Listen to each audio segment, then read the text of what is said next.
Hey guys, स्वागत है आप सभी का इस क्लास में। इस क्लास में हम पढ़ने वाले हैं एनसीईआरटी एग्जाम्पलर का एक्सरसाइज 1.1 का क्वेश्चन नंबर 6।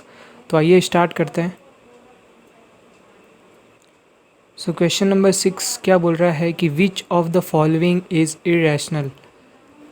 तो ये चार ऑप्शन जो दिए हुए हैं इसमें से आपको पता लगाना है कि इसमें से कौन सा जो नंबर है, कौन सा ऑप्शन है वो इरेशनल नंबर है। तो इरेशनल नंबर की डेफिनेशन ये होती है कि जो नंबर जिसको हम p अपॉन q की फॉर्म में नहीं लिख सकते वो जो होता है हमारा इरेशनल नंबर। तो आइए देखते हैं कि इन चारों ऑप्शन में से वो कौन सा नंबर है जिसको हम p अपॉन q की फॉर्म में नहीं लिख सकते। तो सबसे पहले चेक करते हैं ऑप्शन नंबर ए। तो ऑप्शन नंबर ए जो है रूट के अंदर 4/9 लिखा हुआ है, ठीक है।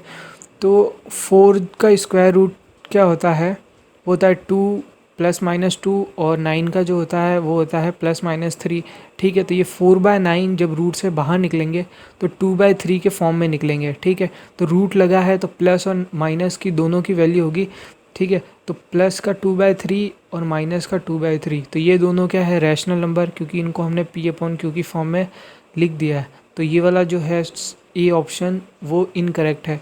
अब आइए बढ़ते हैं बी ऑप्शन की तरफ। तो बी ऑप्शन क्या है कि √12 अपॉन √3, ठीक है। तो इसको सॉल्व करते हैं। तो जब इसको हम सिंप्लीफाई करेंगे तो अंदर 12 है, 12 को हम लिख सकते हैं रूट के अंदर 4 × 3 अपॉन √3, ठीक है। तब ये 4 जब रूट के बाहर जाएगा तो ये ±2 में बाहर जाएगा, ठीक है। तो ये 4 को बाहर भेजा तो ये ±2 में बाहर आ गया और अंदर √3 बचा और नीचे भी √3, ठीक है। तो जब इसको हम काटेंगे √3 से √3 तो ये भी प्लस माइनस का 2 है, ठीक है। तो इसको भी हम p अपॉन q की फॉर्म में लिख सकते हैं 2/1, ठीक है। तो ये भी जो है हमारा रैशनल नंबर है, ठीक है। तो ये बी वाला ऑप्शन भी क्या हो गया, गलत। आइए अब देखते हैं डी ऑप्शन, रूट का 81। तो आपको पता है कि रूट का 81 क्या होता है, मतलब रूट का स्क्वायर रूट ऑफ 81 क्या होता है, 9 होता है, क्योंकि 9 का स्क्वायर करते हैं तो 81 होता है, ठीक है। तो प्लस माइनस जो है 9 होगा। तो ये भी जो है हमारा रैशनल नंबर है, क्योंकि हम इसको 9/1 लिख सकते हैं, p अपॉन q की फॉर्म में लिख सकते हैं। तो ये आप देख सकते हैं ये तीनों जो है रैशनल नंबर्स है, ठीक है।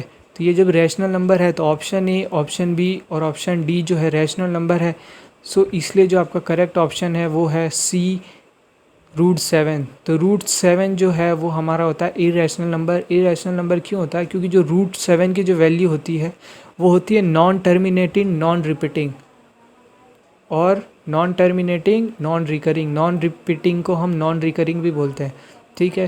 तो ये जो सी ऑप्शन है वो है हमारा करेक्ट आंसर, क्योंकि इसको हम p अपॉन q की फॉर्म में नहीं लिख सकते, इसलिए ये जो नंबर है वो है इरेशनल नंबर। तो आई होप आपको वीडियो पसंद आई होगी। Thank you.